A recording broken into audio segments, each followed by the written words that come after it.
Mi madre me tomó de la mano 3 semanas antes de morir y me dijo, esta casa es tuya, Gabriela, tuya y de nadie más. Prométeme que no vas a dejar que te la quiten. Le prometí que no. Le apreté los dedos flacos, secos, amarillentos por la enfermedad, y le prometí con la voz quebrada que iba a cuidar esa casa como ella la cuidó durante 40 años. Lo que no sabía es que la guerra por esas paredes empezaría antes de que el cuerpo de mi madre estuviera frío. Que mis propios hermanos, la gente que creció conmigo, que comió del mismo plato que yo, que durmió bajo el mismo techo que yo, iba a convertirse en el enemigo más despiadado que he enfrentado en mi vida. Y lo que ninguno de ellos sabía, lo que ni siquiera yo sabía hasta que empecé a desarmar una pared vieja de la cocina durante una remodelación, es que mi madre había escondido algo dentro de esa casa, algo que lo cambiaba absolutamente todo. Me llamo Gabriela, tengo 41 años, soy maestra de primaria. Vivo en San Luis Potosí, y esta es la historia de cómo mi familia intentó robarme la última voluntad de mi madre, de cómo descubrí un secreto que llevaba décadas enterrado entre ladrillos,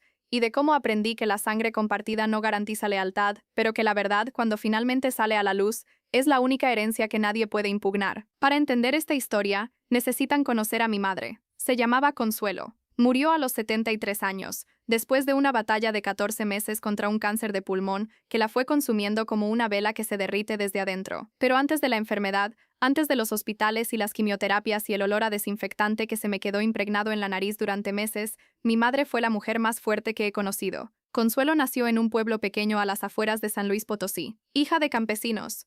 Tercera de 8 hermanos. No terminó la primaria porque a los 11 años tuvo que ponerse a trabajar limpiando casas ajenas para ayudar con el gasto familiar. Se casó a los 19 con mi padre Reinaldo, un albañil de manos enormes y temperamento volcánico que la quería a su manera pero que jamás le dio la estabilidad emocional ni económica que ella merecía. Tuvieron 4 hijos, Raúl, el mayor, que ahora tiene 46, yo, la segunda, Ernesto de 38 y la menor Claudia de 35. Mi padre murió cuando yo tenía 17 años, un accidente en una obra de construcción, caída de un andamio, muerte instantánea. Y mi madre con 4 hijos, sin estudios, sin trabajo fijo, sin ahorros, sin absolutamente nada excepto una casa de 3 cuartos con techo de lámina que mi padre había construido con sus propias manos en un terreno irregular al sur de la ciudad, se puso de pie al día siguiente del funeral y empezó a trabajar. Vendió tamales, lavó ropa ajena, cosió uniformes escolares, hizo de todo lo que una mujer sin educación formal pero con una determinación de acero podía hacer para sacar adelante a 4 hijos. Y poco a poco, peso a peso, año a año, fue mejorando esa casa. Cambió la lámina por losa de concreto. Puso piso de mosaico donde antes había tierra. Construyó un cuarto más cuando Raúl se casó y trajo a su esposa a vivir ahí temporalmente. Pintó las paredes de colores alegres porque decía que una casa con color es una casa con vida. Plantó un naranjo en el patio que, con los años, se convirtió en un árbol enorme que daba sombra a toda la familia durante las comidas de domingo. Esa casa no era solo una propiedad. Era el monumento vivo al esfuerzo sobrehumano de una mujer que construyó un refugio para sus hijos con las manos desnudas y la voluntad intacta. Cada pared tenía su sudor. Cada mejora tenía su sacrificio. Y mi madre lo sabía. Por eso protegía esa casa con una ferocidad que a veces nos parecía exagerada, pero que ahora, con todo lo que pasó después, entiendo perfectamente. Necesito que conozcan a mis hermanos porque cada uno jugó un papel específico en lo que vino después. Raúl, el mayor, siempre fue el hijo problemático. Desde adolescente tuvo problemas con el alcohol, trabajos inestables y una actitud de que el mundo le debía algo. Se casó 3 veces. Tuvo hijos con las 3 esposas. Pedía dinero prestado constantemente y rara vez lo devolvía. Mi madre lo ayudaba porque era su hijo, pero yo veía cómo cada préstamo le arrancaba un pedazo de tranquilidad. Raúl vivía con la convicción de que, como hijo mayor y único varón de peso en la familia, la casa le correspondía por derecho natural. Nunca lo dijo directamente mientras mi madre vivía, pero lo insinuaba con frecuencia. Cuando mamá ya no esté, alguien tiene que hacerse cargo de la casa, y ese alguien debería ser el hijo mayor. Ernesto, el tercero, era diferente. Más tranquilo, más centrado, pero con una pasividad que lo convertía en presa fácil de quien gritara más fuerte. Ernesto hacía lo que Raúl decía, siempre, no por convicción, sino por comodidad. Era más fácil seguir la corriente que enfrentar el conflicto. Estaba casado con Teresa, una mujer de 39 años que tenía una opinión sobre todo, y una discreción sobre nada. Teresa era el tipo de persona que entraba a una habitación y reorganizaba los muebles emocionales de todos los presentes sin que nadie se lo pidiera. Y su opinión sobre la casa de mi madre era clara y vocal. Esa propiedad debería repartirse entre todos los hermanos, es lo justo. Claudia, la menor, vivía en Guadalajara. Se había mudado después de la universidad y mantenía una relación distante con la familia. No era mala persona, pero su ausencia la convertía en una figura periférica que aparecía en Navidad Opinaba sobre todo como si estuviera presente todo el año, y desaparecía de nuevo dejando conflictos que otros tenían que resolver. Claudia también quería su parte de la casa, aunque lo expresaba de manera más sutil que Raúl. Yo también soy hija de mamá, yo también tengo derechos. Y después estaba yo. Gabriela, la segunda hija, la que se quedó, la que nunca se fue de San Luis, la que a los 23 años, cuando mis hermanos ya habían hecho sus vidas lejos o en otras colonias, se mudó de vuelta a la casa de mi madre para cuidarla cuando le diagnosticaron diabetes y necesitaba supervisión constante, la que le administraba la insulina todas las mañanas, la que la llevaba al médico cada mes, la que cocinaba para ella, limpiaba la casa, le cortaba las uñas de los pies cuando ella ya no podía agacharse, le lavaba el pelo con jabón de manzanilla porque era su favorito, le leía el periódico en las tardes porque sus ojos ya no alcanzaban a ver las letras pequeñas, la que estuvo ahí, cada día, sin falta, sin vacaciones, sin excusas, durante 18 años. 18 años cuidando a mi madre. Eso no es un dato menor, es el centro gravitacional de toda esta historia. Cuando a mi madre le diagnosticaron el cáncer, ella supo que el tiempo se acababa, y lo primero que hizo antes de empezar el tratamiento, antes de organizarse con los médicos, antes de cualquier otra cosa, fue ir a un notario. Me pidió que la acompañara. Fuimos un martes por la mañana. Ella iba con su vestido azul de flores, el que usaba para las ocasiones importantes, y con esa dignidad de reina pobre que siempre la caracterizó. En la notaría, frente al notario público y 2 testigos, firmó una escritura de cesión de derechos. La casa, con el terreno completo, pasaba legalmente a mi nombre. A nombre de Gabriela Mendoza Herrera. Único nombre, sin condiciones, sin reparticiones. ¿Está segura, señora Consuelo?, le preguntó el notario. Completamente, respondió mi madre con una firmeza que contrastaba con la fragilidad de su cuerpo. Esta hija es la que se quedó, la que me cuidó, la que nunca me abandonó. Mis otros hijos tienen su vida, su casa, sus cosas. Gabriela se merece la mía. Firmó. Yo firmé. El notario selló. Y en ese momento, legalmente, la casa era mía. Mi madre me pidió que no le dijera a mis hermanos hasta después de su muerte. No quiero broncas mientras me estoy muriendo, Gabriela. Bastante tengo con el cáncer como para aguantar a tus hermanos peleando. Le hice caso. Guardé las escrituras en una caja fuerte que compré específicamente para eso y no dije una palabra. Mi madre murió 14 meses después, un jueves de madrugada, en su cama, en su cuarto, en su casa, con mi mano sosteniendo la suya. Se fue en silencio, como todo lo importante que hizo en su vida, sin escándalo, sin teatro, sin pedir nada a cambio. Simplemente cerró los ojos. Exhaló por última vez, y el mundo se quedó más vacío de lo que yo creía posible. El funeral fue el sábado. Vinieron todos. Raúl con su tercera esposa y una cara de circunstancias que parecía ensayada. Ernesto con Teresa, que ya en el velorio estaba susurrándole cosas al oído mientras miraba la casa con una expresión de tasadora de bienes raíces. Claudia voló desde Guadalajara con los ojos rojos y un ramo de flores que costaba más que lo que había aportado a los gastos médicos de mi madre durante todo el tratamiento. Todos lloraron. Todos dijeron cosas bonitas. Todos interpretaron su papel de hijos devastados con una solvencia actoral que me habría impresionado si no me doliera tanto. La bomba explotó 3 días después del funeral. Raúl convocó una reunión familiar en la casa. Mi casa, legalmente, aunque ellos aún no lo sabían, el martes siguiente al entierro. Llegó con su esposa, con Ernesto y Teresa, y Claudia por videollamada desde Guadalajara. Se sentaron en la sala donde mi madre veía sus telenovelas, en los sillones que ella compró con dinero de sus tamales.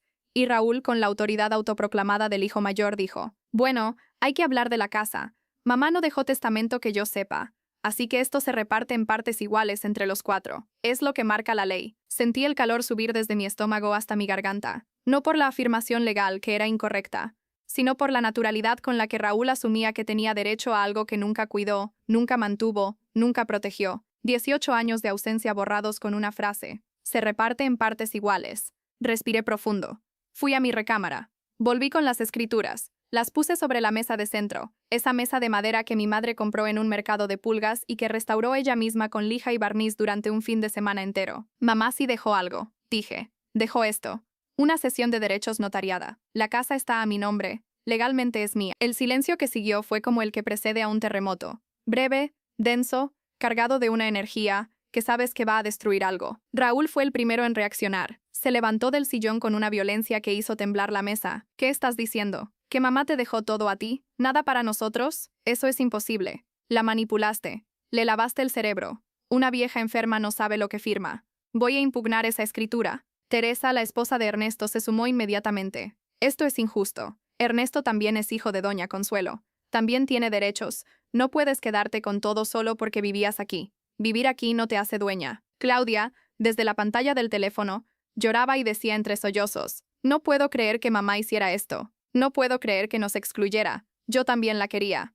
Yo también soy su hija. Ernesto no dijo nada. Miraba el suelo con las manos entrelazadas, dejando que Teresa hablara por él, como siempre. Y yo me quedé de pie, con las escrituras sobre la mesa y la certeza de que la tormenta apenas comenzaba. Las semanas que siguieron fueron un infierno. Raúl contrató a un abogado que presentó una impugnación de la cesión de derechos, alegando que mi madre no estaba en pleno uso de sus facultades mentales al momento de firmar debido a su enfermedad. Argumentó influencia indebida de mi parte, que yo, aprovechándome de mi posición como cuidadora, había manipulado a una anciana enferma para quedarme con su patrimonio. La acusación me dolió más que cualquier insulto directo. Manipular a mi madre, a la mujer que limpié cuando ya no podía levantarse al baño, a la mujer a quien le canté canciones de cuna a las 3 de la madrugada cuando el dolor del cáncer no la dejaba dormir, a la mujer cuya mano sostenía cuando exhaló su último aliento. ¿Manipularla? Yo la amé con cada segundo de esos 18 años.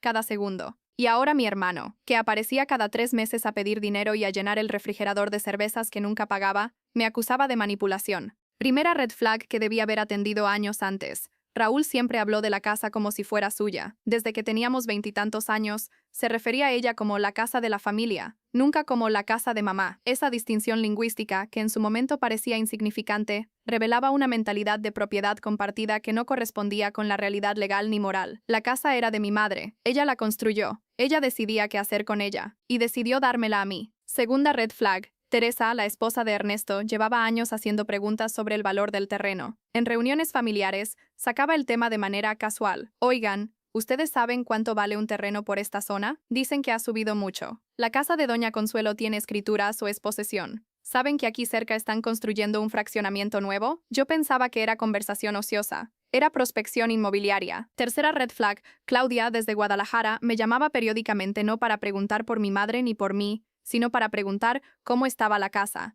¿No se ha metido humedad?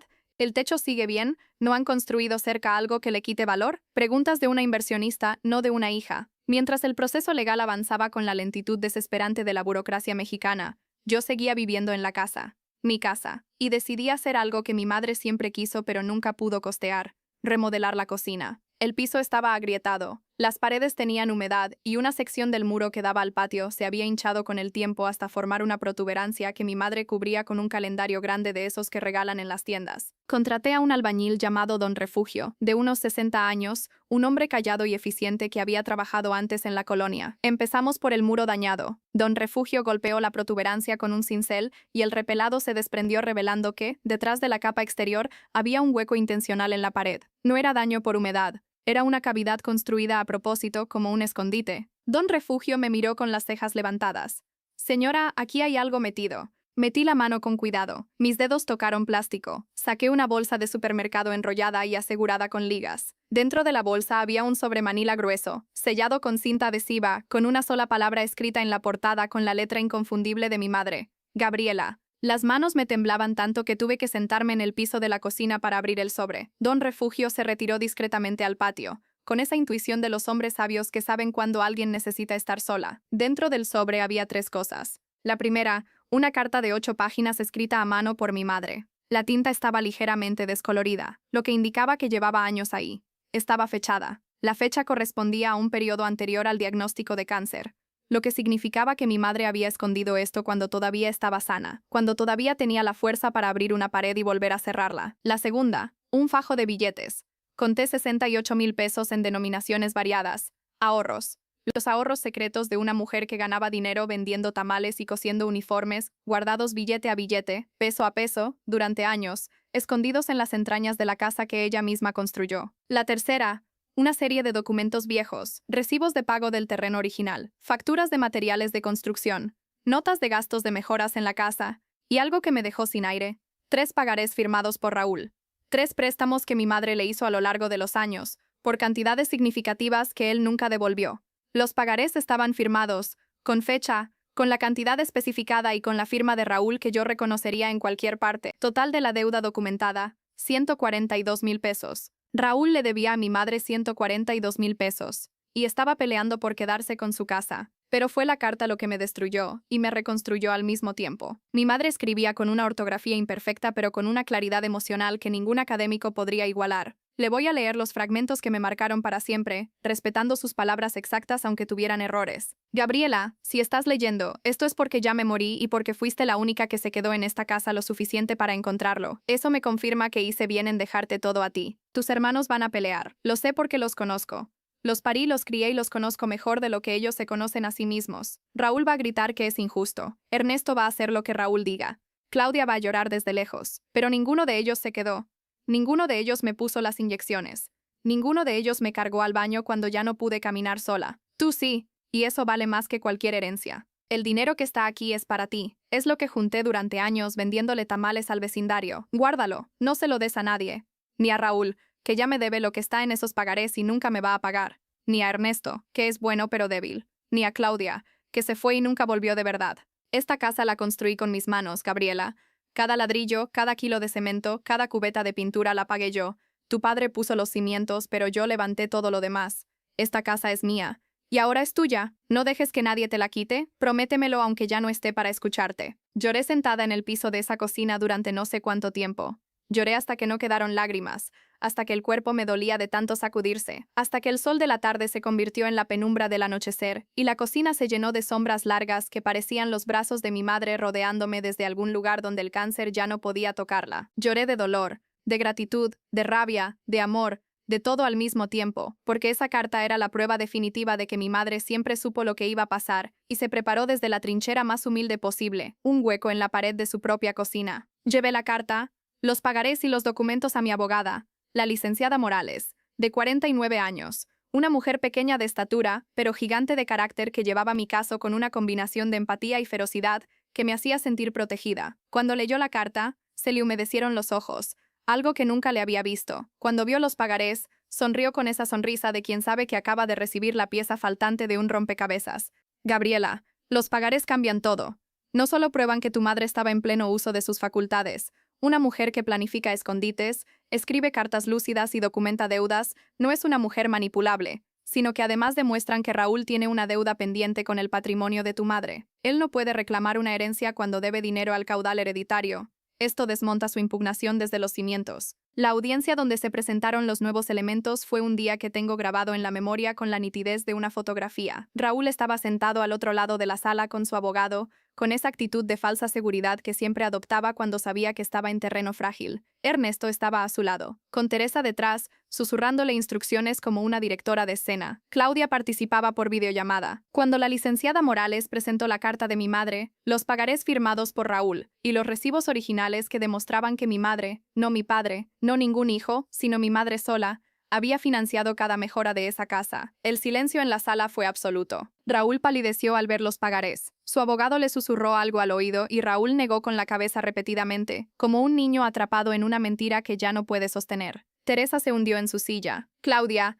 desde la pantalla, dejó de llorar por primera vez en todo el proceso. El resultado fue contundente. La sesión de derechos fue ratificada como válida. Se determinó que mi madre actuó en pleno uso de sus facultades, respaldado por el testimonio del notario, los estudios médicos de la fecha de la firma que confirmaban su lucidez, y la carta encontrada en la pared, que demostraba una capacidad de planificación y claridad mental incompatible con la supuesta manipulación que Raúl alegaba. Los pagarés fueron reconocidos como deuda pendiente de Raúl con el patrimonio familiar. La casa quedó, definitiva e irrevocablemente, a mi nombre. Mis hermanos salieron de esa audiencia sin mirarme. Raúl se fue dando un portazo. Teresa masculló algo que no alcancé a escuchar, pero que por su expresión no era una felicitación. Claudia colgó la videollamada sin despedirse. Ernesto fue el único que se detuvo un momento en la puerta, me miró con una expresión que mezclaba arrepentimiento y alivio, y dijo en voz baja: «Mamá sabía lo que hacía». Después se fue. Han pasado meses desde esa audiencia. La casa sigue en pie. El naranjo del patio sigue dando sombras y frutos.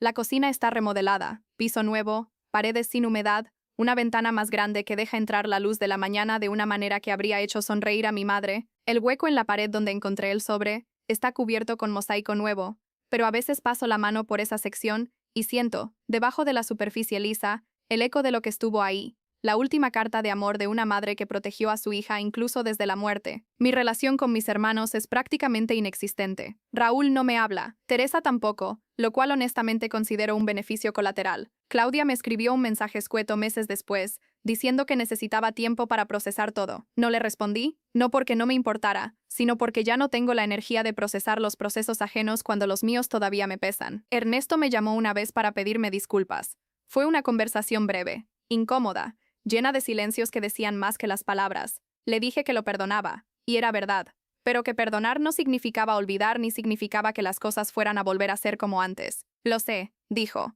Solo quería que supieras que sé que mamá tenía razón. Colgamos. No hemos vuelto a hablar, pero ese llamado me dejó una semilla pequeña de esperanza de que, quizá algún día, al menos con él pueda existir algo que se parezca a la familia. El dinero que mi madre dejó en la pared lo usé para la remodelación de la cocina y para pagar la colegiatura de un diplomado en educación especial que siempre quise tomar. Mi madre, incluso muerta, incluso desde un hueco en la pared, seguía invirtiendo en mi futuro. Esa mujer, con su ortografía imperfecta y sus manos de tamalera, fue la persona más sabia que he conocido. A las mujeres que escuchan esto, si ustedes son las que se quedan, las que cuidan, las que sacrifican oportunidades profesionales y personales para estar al lado de un padre enfermo, una madre anciana, un familiar que necesita ayuda, sepan que ese sacrificio tiene un valor que el mundo rara vez reconoce pero que es inmenso. No dejen que nadie les diga que cuidar no cuenta. No dejen que nadie les diga que presencia no es mérito. No dejen que los que se fueron vengan después a reclamar partes iguales de algo que ustedes sostuvieron con las manos desnudas mientras ellos vivían sus vidas en otra parte. Documenten todo, protejan su posición legal, busquen asesoría a tiempo, porque el amor familiar, por profundo que sea, no sobrevive siempre al olor del dinero. Y cuando las escrituras están sobre la mesa, descubres rápidamente quién te ve como hermana y quién te ve como obstáculo. La verdadera victoria no fue conservar la casa, no fue ganar el juicio, no fue ver la cara de Raúl cuando los pagarés aparecieron como fantasmas de una deuda que creyó olvidada. La verdadera victoria fue leer la carta de mi madre sentada en el piso de su cocina y saber, con una certeza que me atravesó el cuerpo entero como un rayo de luz en una habitación oscura, que ella me vio, que supo lo que yo hice por ella, que cada inyección de insulina, cada madrugada de desvelo, cada plato de sopa caliente que le llevé a la cama, cada lágrima que limpié de su cara cuando el dolor era demasiado, fue visto, registrado y valorado por la única persona cuya opinión realmente importaba. Mi madre me vio, me eligió, y me protegió desde el otro lado de la muerte con un sobre escondido en una pared y 8 páginas de verdad escrita a mano. Mi paz ya no es negociable, mi casa ya no está en disputa, y mi madre, desde donde sea que esté, sabe que cumplí mi promesa. No dejé que me la quitaran.